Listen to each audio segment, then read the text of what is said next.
All right. All right. Good morning, good afternoon, good evening, no matter where you may find yourself as you listen to this and you tuned into the only sports podcast with brains and bars.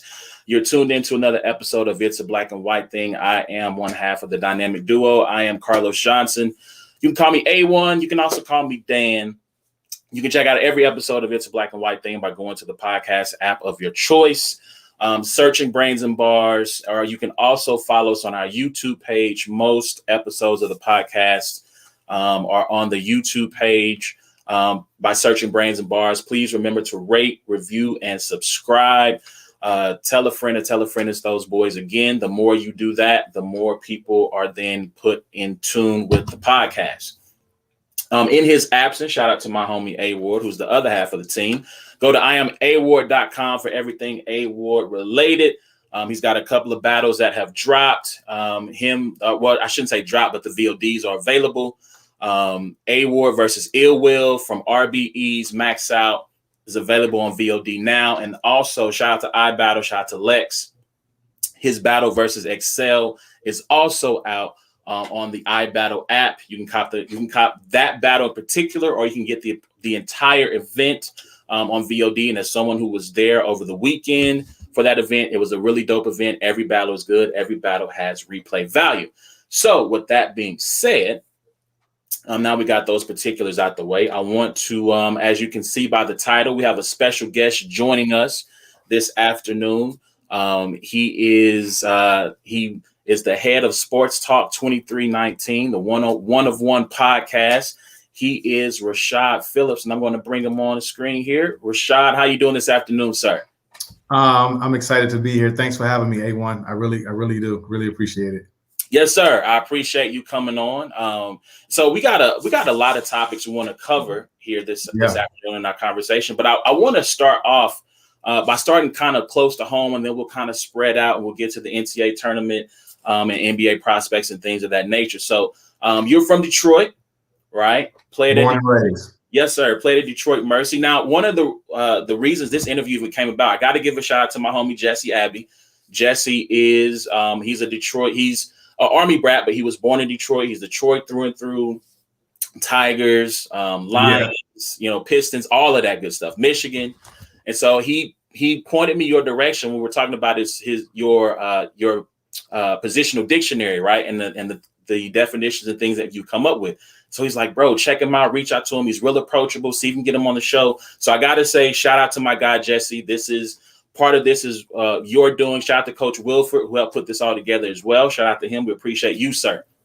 But I want to start close to home. And when we talk about Detroit basketball, we might think about the Fab Five. We might think about, for those who are our age, right? As you get kind of into the 2000s, you might think of the Pistons team with Chauncey and Rashid and the like. But I want you to get into just the local Detroit scene. Like, what is that scene like from your time and even today? Well, the scene was actually easy for me because I was actually born into the scene. My father, Virgil Phillips, started his own youth center, community center in 1979. Right on the east side of Detroit, right around the corner from my house off East State Fair in 75. So I was pretty much born into the sport, born into the community, whereas I just had it in my backyard, the likes of the Steve Smiths and the Chris Webbers and the Jalen Rose and the Anderson Hunts and the Derek Colemans. Like, I seen these guys at 5, 6, 7 years old, and I was able to, grow up under the likes of those type of guys. So for me, I was pretty much born into the game. That's what's up. Like those 5 names you named right there, like, it got me thinking, like, like Detroit might be, like, if you talk about all-time players that come from one particular city or region, like, you might be looking at Detroit. I know New York obviously has a storied history. Philly's got a history, but California. Yeah. That's high. So, so if you could then, just from a high school aspect, because obviously you just named 5 NBA players, right? High level NBA players. But in terms of just like on that level, from a high school aspect, if you could put together like an all Detroit starting 5, like of the greatest high school players from the Detroit area, like what would that starting five be? Wow. My number one pick will be Chris Webber. Chris will always be number one in my book, no matter what. So Chris Webber will be number one. I would start Chris Webber at power forward. I would put Derek Coleman at the stretch big. I would put Spencer Haywood at center. Curtis Jones at the point guard position. And Steve Smith at the combo guard. That will be my starting five for Detroit. Yo, I'm gonna have to I'm gonna clip this up and I'm gonna post this out and I'm gonna be like, look, man, I need y'all to rep your city, rep your hood, because I need to see who got a starting five that's gonna be better than that. That's a tough five, man. You know, you got a guy like Chris Webber who embodied the power forward position at that time, a mythic figure amongst our community. Right. Then you look at Derek Coleman, where Chris Webber is kind of a fabric of Derek Coleman. DC was one of the first original stretch fours that could do a little bit of everything as far as post up, knock down long range shots, defend block shots. And then you got Curtis Jones, who was a wizard with the ball. A lot of people don't know his background, but this dude may be pound for pound, talent for talent, the best to ever come out of Detroit. You got Spencer Haywood, who is the reason why college players can leave school early because of him. Right, Spencer Haywood took that to the Supreme Court, played at my alma mater, University of Detroit. And then you have Steve Smith, who was kind of one of one player at his time, 6'9", could play point guard, could play shooting guard. He was a little bit of a combo guard. Did everything for Michigan State and had a very, very, very productive career in the NBA. So, I mean, those are the five guys that you're up against. So you named some names of that. I mean, like Spencer Haywood, granted, he's a little bit before my time. So I know about Spencer's impact, right? In terms of about the Supreme Court case, but I didn't know that he was from Detroit. So, I mean, like, man, I mean, DC, like, again, DC is someone that I watched playing I might have been a little bit too young to catch him at Syracuse, but definitely watched him play in the league. And like I said, one of the OGs when it comes to like a stretch four, stretch big who could step out and hit a jumper. Yeah. That's pretty tough. Like, I'm definitely going to put this out. I'm like, all right, y'all, give me a starting five that's going to compete with that one, because you're going to have a hard time coming up with a five. No doubt. That's what's up. So one of the things as I was doing some research and, you know, just following your timeline and looking around, I see that you are nicknamed Yoda. And even when we put out like the promo to say, yo, Rashad's going to be joining us on the show, tune in. Like, I've had a couple of people reply like Yoda. So for those who are uneducated, how did you get the nickname Yoda? Where does that come from? It came from when I started my training academy about 15 years ago. I started my own training academy, Skills Unlimited, and I had about 150 students, male and female, from elementary all the way to the pros. And I had one of the college coaches, Lance Bayless, came up to me and was like, I was training his son. He came up to me and he was like, you know what? You are like the Yoda to all of your students. It's like you always have the answer. You always have the correct advice for your students. And I just wanted to give you that name. And me being a huge Star Wars person growing up, my mom loved Star Wars. So as a kid growing up, kind of learning the background story of Yoda, I just felt that it was something that it stuck with me and it was fitting, and I have fun with it. That's what's up. So you're a huge Star Wars guy. Yeah. So your favorite, so have you watched like the complete series, or are we just talking about the first 3 episodes from back in the day? I watched them all, but I'm old school, so I like the Empire Strikes Back. Okay, that's what's up. That's my favorite one. That's what's up. All right, so let's jump into your college career. So you go to the University of Detroit. Yeah. So I know that just again doing research, you weren't as highly recruited, but you go to a basketball camp that includes Kobe Bryant. You do your thing there, and that gets the attention of other schools. Mm-hmm. So if you hadn't gone to University of Detroit, like what would have been your second choice? Georgia Tech. Bobby Crimmins was huge on allowing small point guards to have success at Georgia Tech. If you look at the lineage of the guards, Stephon Marbury, Travis Best, Mark Price, Kenny Anderson, like he's always had guards that could really wiggle with the ball and run the offense through. So I kind of fit that DNA. So if I wouldn't have been a Prop 48, Georgia Tech probably would have been the choice. Man, that's tough. That's yeah. All right, cool. So 4 years at Detroit. I think your senior year, you win the Francis Naismith Award for best player 6 feet and under, correct? In the country. Yes, sir. And so during your time in college, who was the best player that you faced? That's a tough question, man. I played against a lot of great players. I would do a disservice to just pick one. Go ahead. Yeah, I played against so many great players. Probably my toughest matchup was probably Damon Stringer. Okay. Damon Stringer. Let me give you a little history on Damon Stringer. Damon was Mr. Basketball in Ohio. He signed to go to Ohio State, and he won Freshman of the Year in the Big Ten. And then he transferred to Cleveland State. So that's letting you know what kind of player he was. Right. Okay. He was in my conference, so I had to battle him twice a year. And he was strong. He was cerebral. He didn't miss a lot of shots. He was tough. He had a deceptive quickness about him.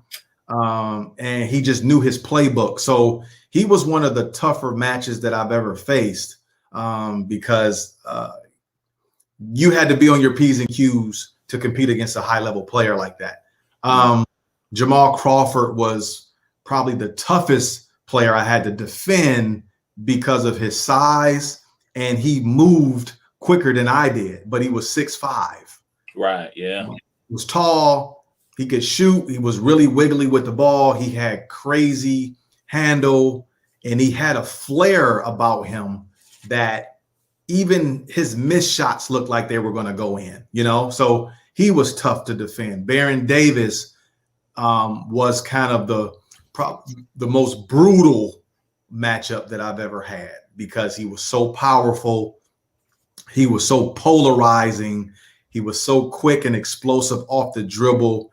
And then on top of that, he just had, a flair about him that made him dangerous. So like those guys, Caron Butler, I played against him at UConn. Kobe gave him the name Tough Juice.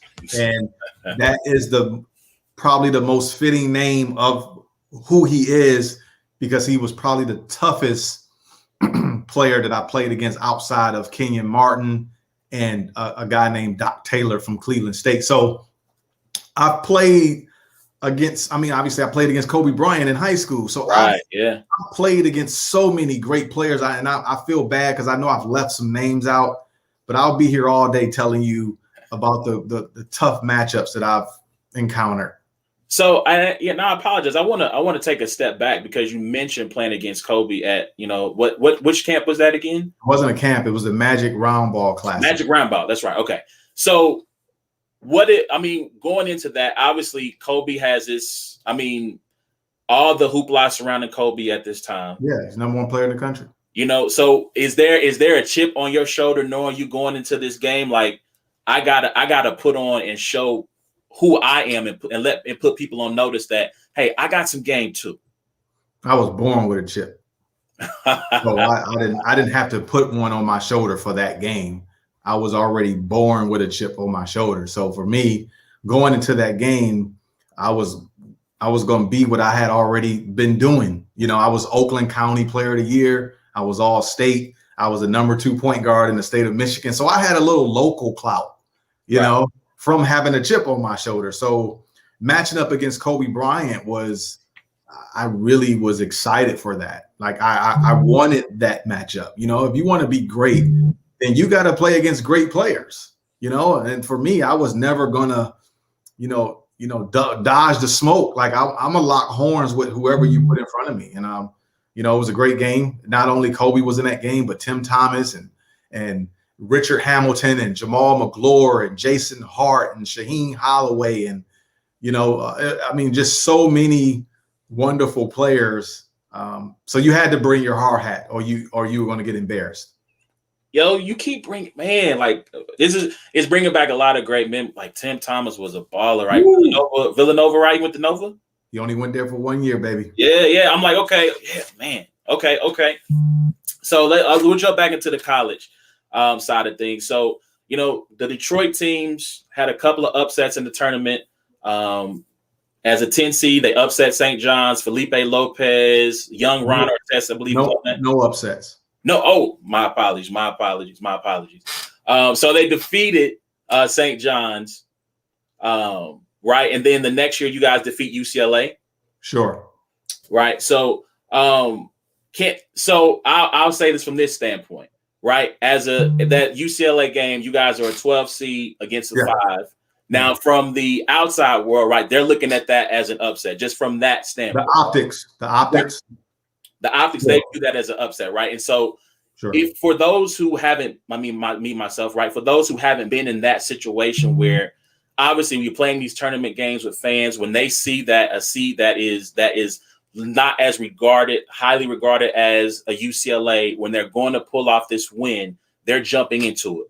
So just kind of take, if you can, from what you remember of that game, like walk us through like what your emotions were as this game is coming to a close. You're going to pull off this win, and now you're going to be the talk of the tournament because optically, you pulled off this upset against. UCLA is a storied program. Sure. For me, for us personally as a team, we were the best mid-major team in college basketball. We were 24-5 going into that game. 24-5. Think about that. That's a lot of wins. Correct. Yes, sir. So from our standpoint, we had already knew that we were confident going into this game. We were confident in playing anybody we wanted to play because we trusted our own skills. We trusted our system.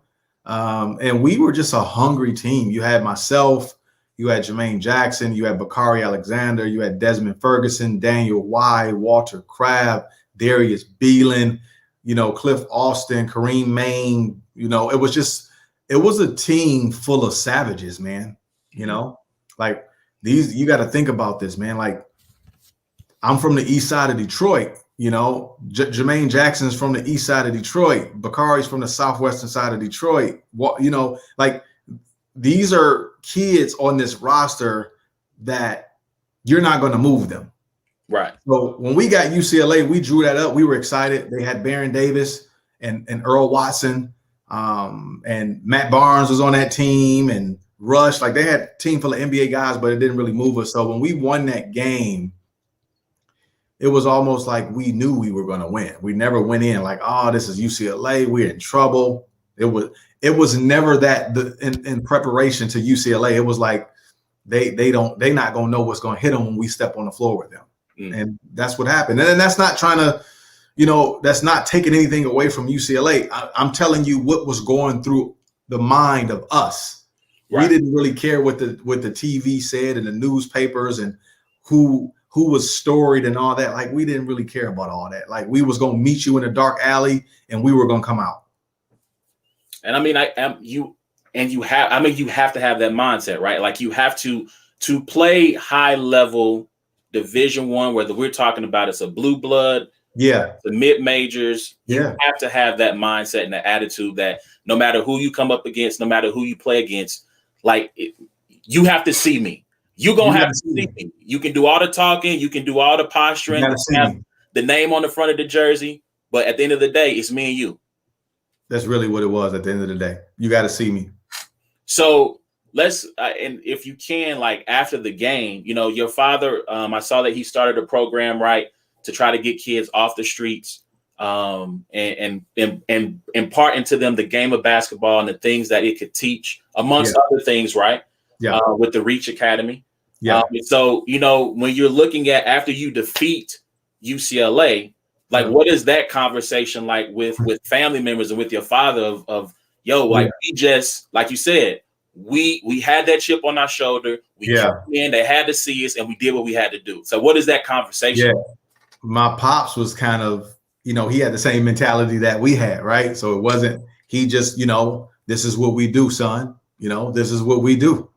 When they line up a person across from you, we gonna come out of it, you know. And that's kind of, my dad is kind of the master motivator, you know, like without him in my ear all the way through, like I wouldn't have been a great player, you know, without my father's just motivation. My dad always motivated me to be above and beyond a good player, go above and beyond with your craft. So after that win was just a testament to what he had instilled in me as a kid. So now as a parent, like I got 2 daughters. So as a parent, being able to watch your child compete at the highest level in front of 60,000 people and come out victorious as a parent, like that's the feeling you build your kid for that moment. So I was happy that both of my parents was able to, you know, experience that win at that particular time.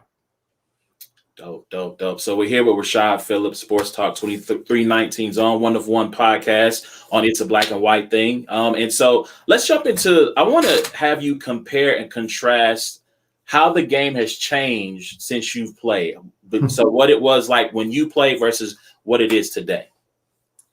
Yeah. Like, I don't want to sound like some old, you know, the old bitter guy, you know, because a lot of times people come off that way. For me, I love the way the NBA is today. You know, I'm one of those guys that I embrace evolution, you know. Unfortunately for me as a player, I felt that I was one of those guys that was before his time. Mm-hmm.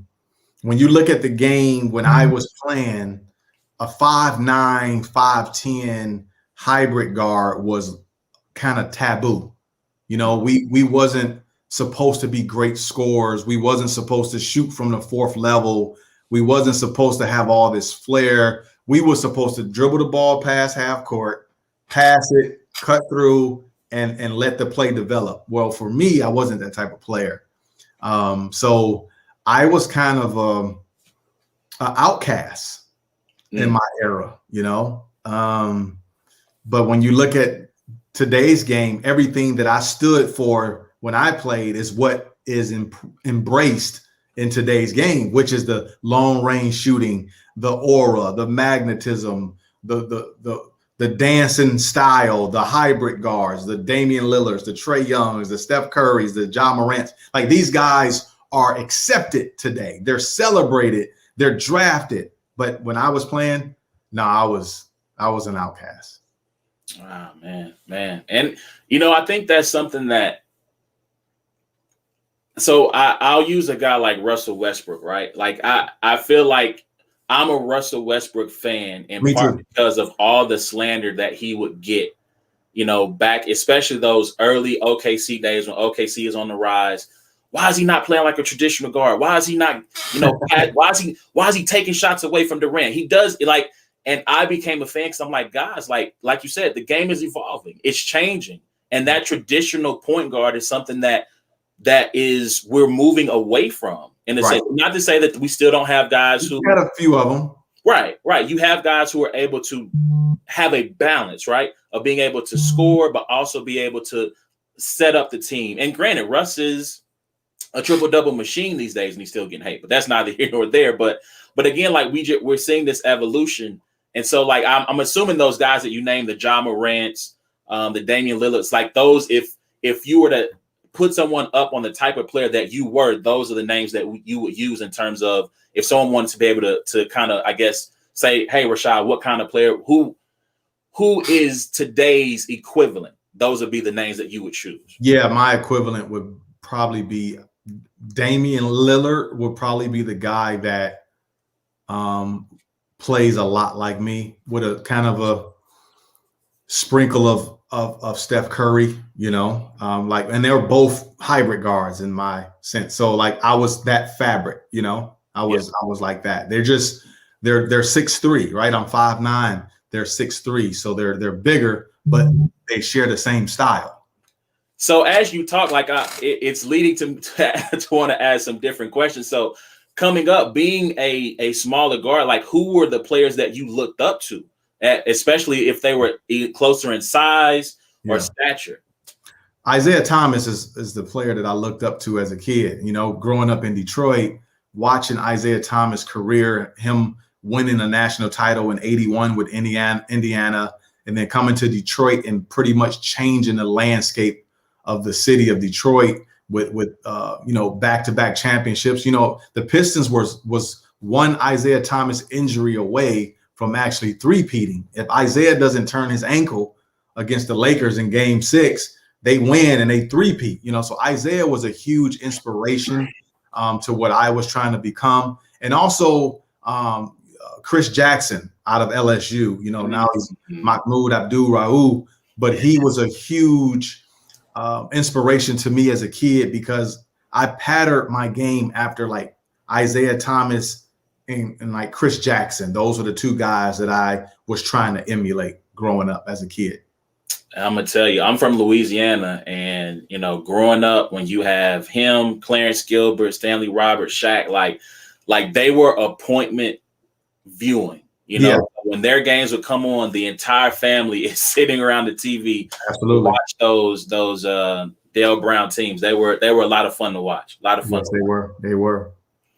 So let's keep going on let's stick with the college theme here. Like, I know you talked about, how things have changed in the evolution, right? But obviously analytics has come to play a huge part in the game, not just from the NBA, but on down. You watch a team like Baylor, who won the national championship, who takes a lot of three-pointers, right? Especially from their guards with Teague, with Mitchell. Yeah. So do you think that the three-point shot, just because the kids can't shoot as well as the pros, do you think that the reliance on the three-point shot is hurting the college game at all? I don't think it's hurting the game at all. I don't. Baylor actually won doing that. No, I don't think it's hurting the game. I think what it does, I mean, it's too much of anything can kill you, Right. So I think that the three-pointer should be used in moderation. But if you're great at it, I believe you should take it. And this is coming from a person who took 9 3-pointers a game at my senior year. So wow, like you really are an anomaly, like for that time. Yeah, I was looked at like, bro, you shooting too many threes. Like I attempted 9 threes a game my senior year at 41%, and I led the country with 136 makes. So again, I'm a supporter of the 3-point line if you have the ability to make them at a high clip. So everything needs to be done in moderation. Okay. So, the one and done rule, which I can't remember if the NBA is getting ready to remove it or not, but I think that is coming down the pipe. If there's been a lot of talk about the college game and saying that, the fact that these kids aren't staying for 2, 3, 4 years, that it's hurting the product overall, because you don't have any superstars. You don't have a Zion Williamson that eyes are attracted to. So if the NBA removes that one and done rule, right, and allows kids like Zion, who probably would have went straight to the league. I'm pretty sure Cade Cunningham probably would have went straight to the league, straight, from high school. Do you think the removal of the one and done rule would hurt or help the game of college basketball? I'm kind of in the middle of that. I don't think it does neither, because college basketball will never go out of business, regardless of what the rules are, because playing professional sports, as far as the NBA, it's like less than 1% chance that it's going to be you. So where do the other 99% of people go? You got to go to college. Facts. So opening up a door for 1% of people doesn't mess up the other 99% that's trying to get through the other door. That's how I feel about that. Okay. Okay. So if there's one thing from the college game that I'm sorry, let me rephrase that question. What's the one thing about the college game that you would change that you believe would improve it? I think you should move the 3-point line back and Oh, open up the floor a little bit because the players are better. I believe if you could move the college line, even if you moved it to the NBA three, to just open it up a little bit more, or just short of the NBA line, I think you'll open it up a little more and allow players to really display their individual skill sets. So for me, it's either has to do with the block charge call. I feel like 9 times out of 10, I disagree. Oh, that's a terrible. Yeah, that's just a referee thing. It's just a bailout call, man. Yeah. And the other thing is, like, I am not a fan of zone. I mean, shout out to Jim Boeheim, but I hate zone. Like, I want you to man up, guard your man, and take their hearts from them. Like, back when I used to play like rec league, and I was a captain, I always tell my teams, look, your shooting comes and goes, right? Like, shot making, I never understood the phrase, it's a miss and make league. When the NBA guys were talking to you, start playing rec league, and like, I know I can shoot, but it's not falling tonight. But I tell them, defense is an every possession attitude. Like, if you defend, that energy then transfers over to the offensive side, and you can get, maybe if you're down, you get some stops, you start to score, that you feel that energy, you get hype, you're making more stops, so on and so forth. So, but yeah, zone, get it out. Here's why that's kind of hard to do, because when you're coaching, you have to look at it from a personnel standpoint. So what if you recruit all slow-footed guys? I got to be a better recruiter. But I'm just saying, like, if you're in a situation where you have a recruiting year and your 12 players are all slow-footed, you're not going to go out there and try to man up Duke. You're going to put them in a 2-3 zone and say, I just hope Duke miss and we can rebound. So I think the zone, personally, I don't like it, but I understand it because it's a personnel decision. Like, if you got a great shot blocker on the back end and a great anticipator, then you may want to go 1-3-1 because you want to use that personnel's gift. So a lot of times the zone in college highlights the personnel, or it hides the weakness in the team, so they play it.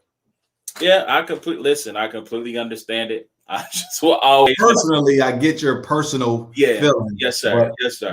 Absolutely. As a coach, you get 12 slow-footed guys that feet are slower than rush hour traffic. You're going to try to play zone because you can't guard Zion and those type dudes. Touche. I'll take the L. I don't lose a lot of arguments. I lost that one. I'm trying to save your job, bro. Like, I don't want you out there trying to play man to man, and then you got them slow-footed guys, and it's like you got to make an adjustment, man. I'm trying to keep you employed. Facts. I appreciate that.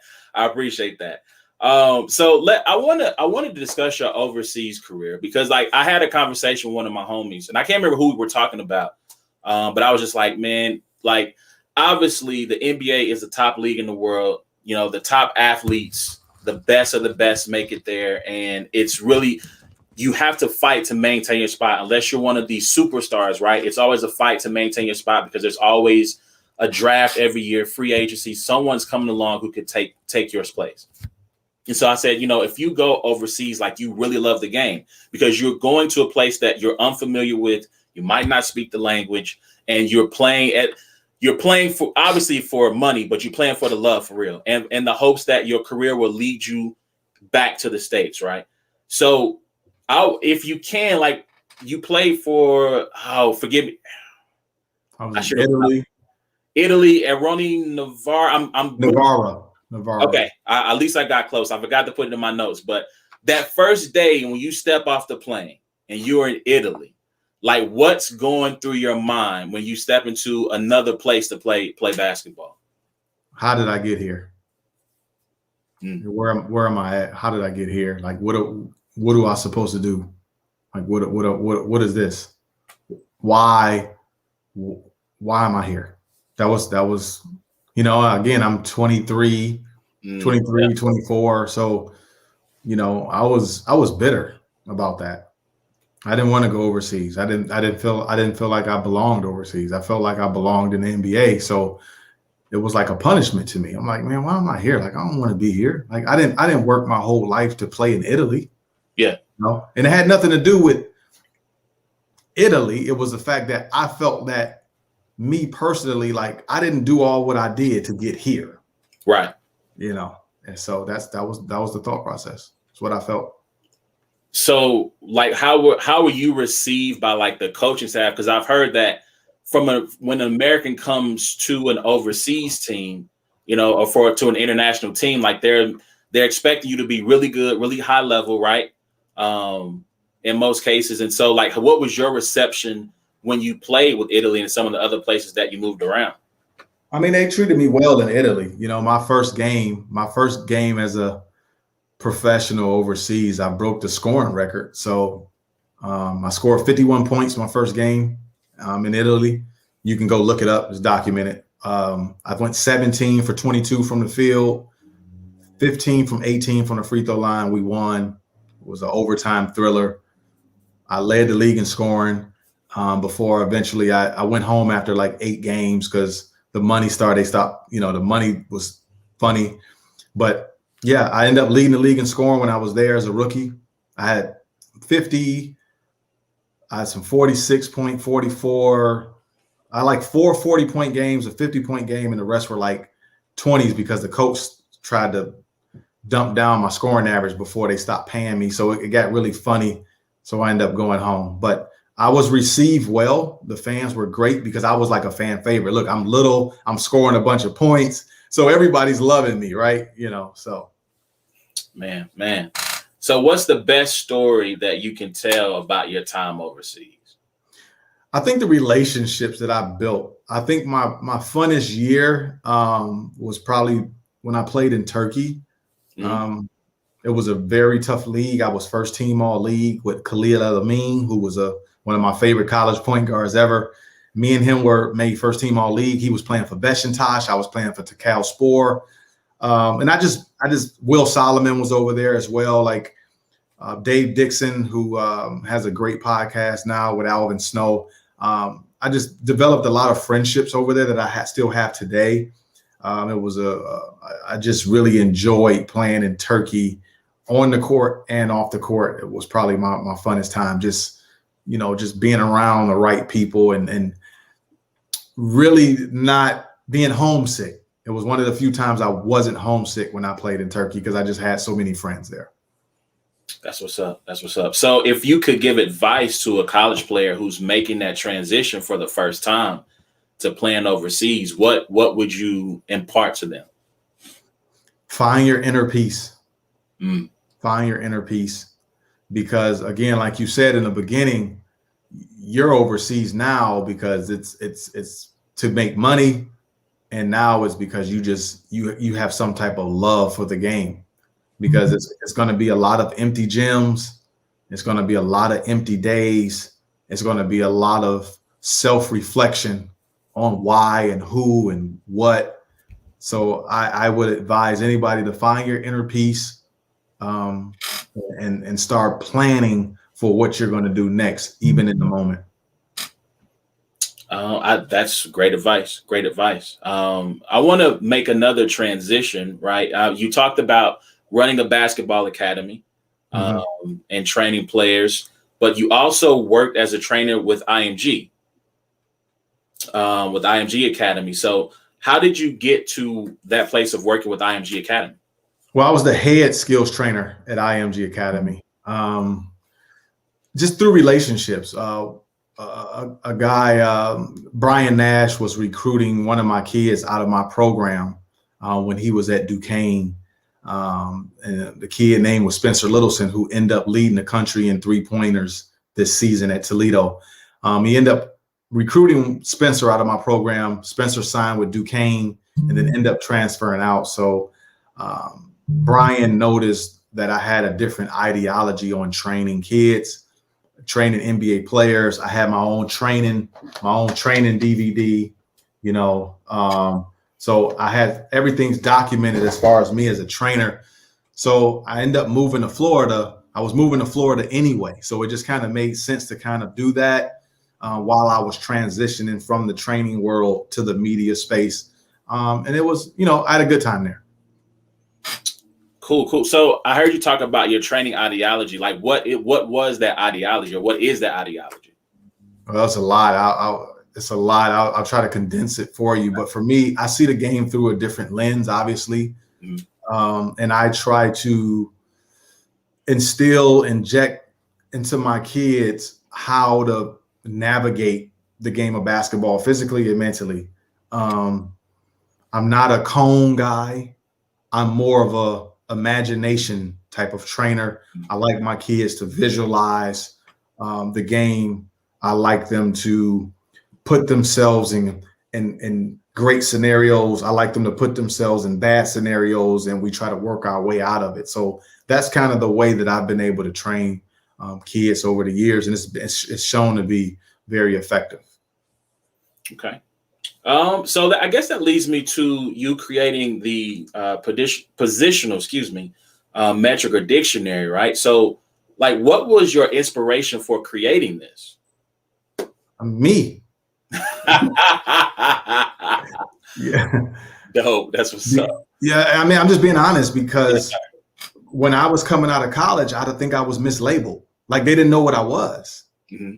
And I've watched, even before my time, I've watched players become mislabeled due to the fact that the game of basketball only tries to give you 5 slots, which I think it does a disservice to the game itself, and it does a disservice to the players. You go back, watching the Detroit Pistons, right? I'm a Detroiter, so my reference is the Detroit Pistons. When you look at Isaiah Thomas, they didn't really know what to categorize him as well. So they said he wasn't pure, right? And you look at that Piston team with Dennis Rodman and Bill Laimbeer. Like, Dennis Rodman was a hybrid post. Bill Laimbeer was a stretch big. Isaiah Thomas was kind of a hybrid guard, point guard. Joe Dumars was a combo guard. So Chuck Daly did a great job of allowing his players to play outside of their slots. So as time progressed, when I came out of college, they were trying to fit me into a slot that I didn't fit. They were trying to make me traditional. And I wasn't traditional. I was a hybrid guard. It's like you're trying to fit a car into a garage, but the car is too big for that garage.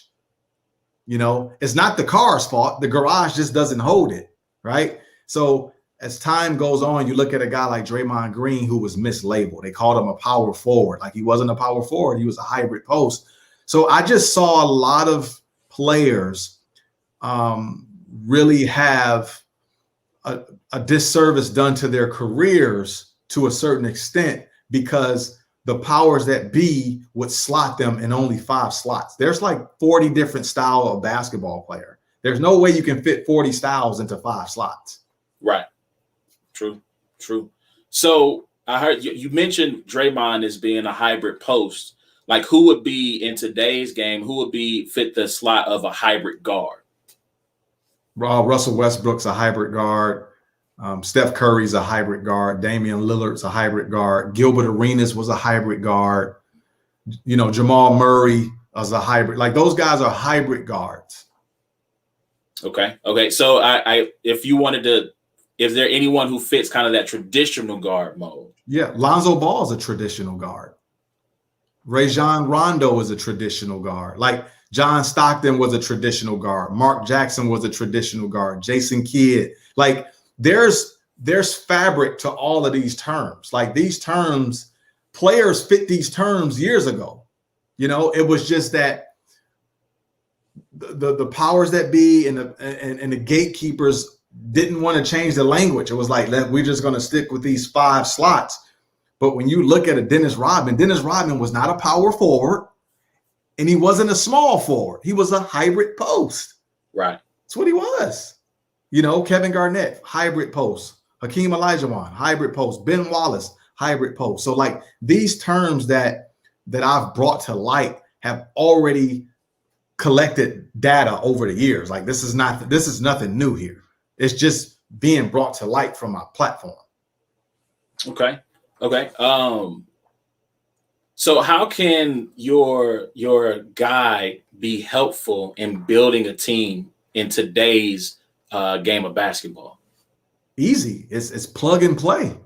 It's like a video game. You look at what your team, you look at the matches, right? You could take great teams and see what they had. Again, look at the Piston team and see they had Isaiah point guard, Dumars combo guard, stretch big, hybrid post. Okay, that kind of works. So you can start drafting players that fit those slots. And that's what I've tried to do, is give you different slots where you can see what matches. Let's look at the Lakers today. LeBron James is a dual forward. So you plug that. Anthony Davis is a hybrid post. Cool. Schroeder's a point guard.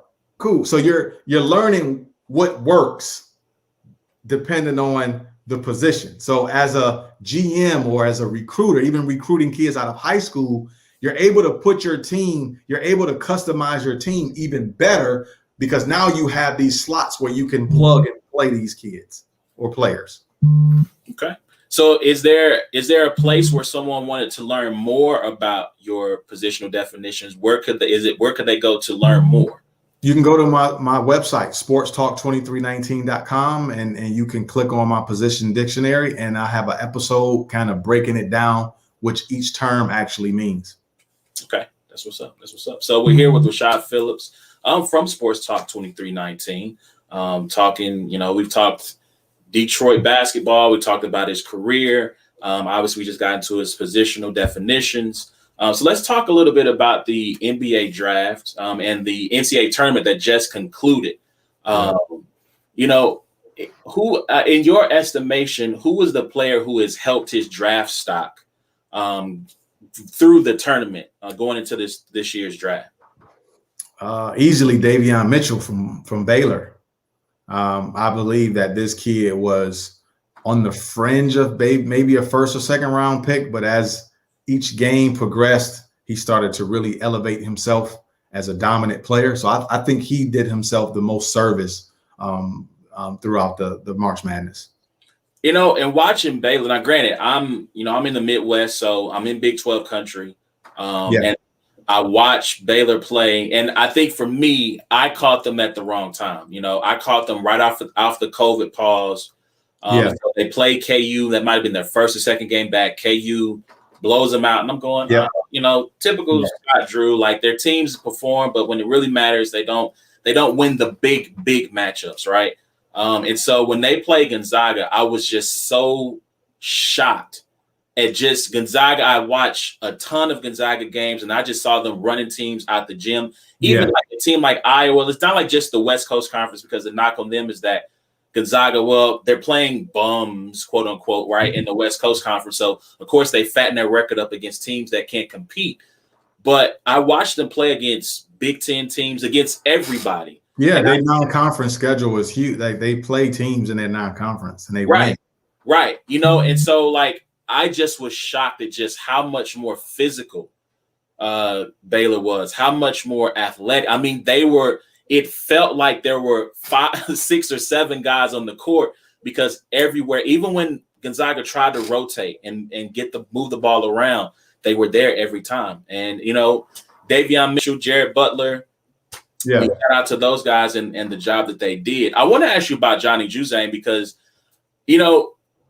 when my own bracket, I had honestly Michigan State. I thought Michigan State would make at least a Sweet 16 run. So, I had that 11 seed making it that far, but Jaime Jaquez, Juzang, especially Juzang, like, I knew he could score, but I feel like he went to another level in the tournament. And so for a guy like him, what has the tournament done for his stock?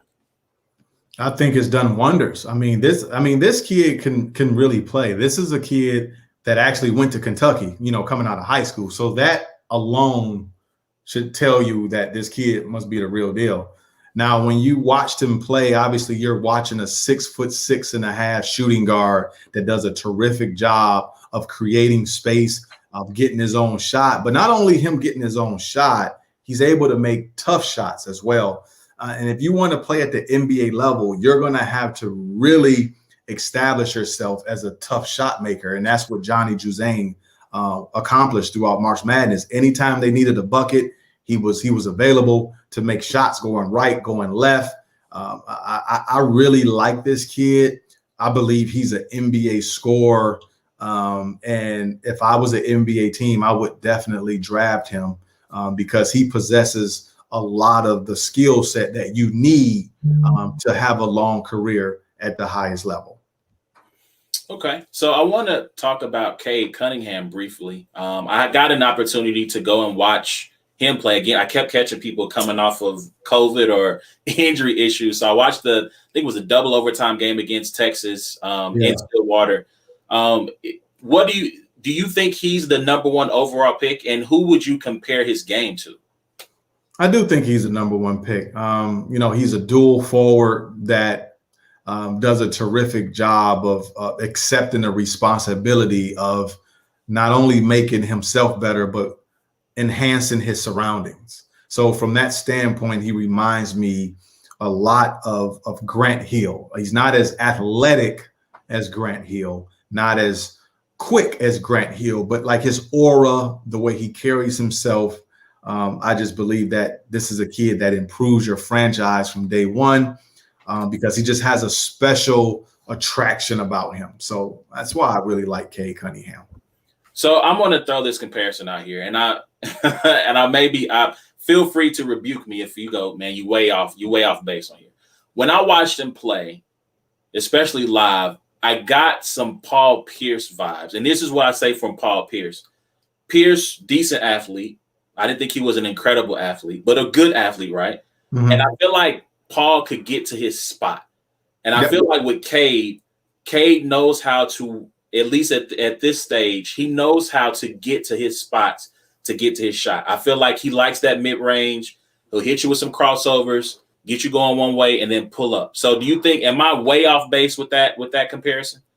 I wouldn't say you way off base, but they're different positions. They're different styles. Like if you use my positions metric, one's a dual forward, the other one is a small forward. So they have different responsibilities. Paul Pierce was never a guy that you allowed to bring the ball up and initiate offense and be a facilitator. Paul Pierce was more like a Carmelo Anthony, more like a Bernard King, a guy that could post up mid post, pinch post, give you 2 or 3 jab steps, get to his spot, elevate. Cade is an initiator. He's an engine. So that's why I like Cade reminds me of the Grant Hills, the Luka Doncic, the LeBron James. Like they're dual forwards. Giannis, guys that dominate the ball and initiate for others. Like he's an engine. Okay. Paul Pierce was never an engine. Fair enough. Like I said, that was the first thought I had just because of that one aspect of his game. But I appreciate you enlightening me and showing which I think about it. I mean, Cade does initiate offense, has decent vision, can find guys. So especially pick and roll with his height. So I appreciate the enlightenment there. I do have, before we get ready to close out, we have a couple of more topics left. In your time working as a trainer, you've had a chance to work with some of these kids, like you said, kids who have had D1 offers and done really good things. I think there's talk of kids, especially with the transfer portal, of being entitled or being spoiled, right? So when you look at what's happening with this transfer portal, do you see that kids who are just simply don't want to stick it out? Or do you see kids who view this as a business and are making what they seem to be as business decisions? Yeah, I don't see spoiled kids here. I see opportunity. I think as a kid in college, I think you should always exploit the opportunity. This is the time to exploit that. This is the time to exercise your opportunity. So I don't want to be one of those people that are looking at kids saying, "Oh, they're spoiled, they're entitled." Where there are some kids out there like that. Okay, I'm not oblivious to that, but I don't think this is the scenario that we can use that narrative. I think this is just kids trying to exercise their option to maybe find something better for themselves. Coaches do it. Why can't kids do it? Coaches leave for better opportunities. You know, like Shaka left Texas and went to Marquette.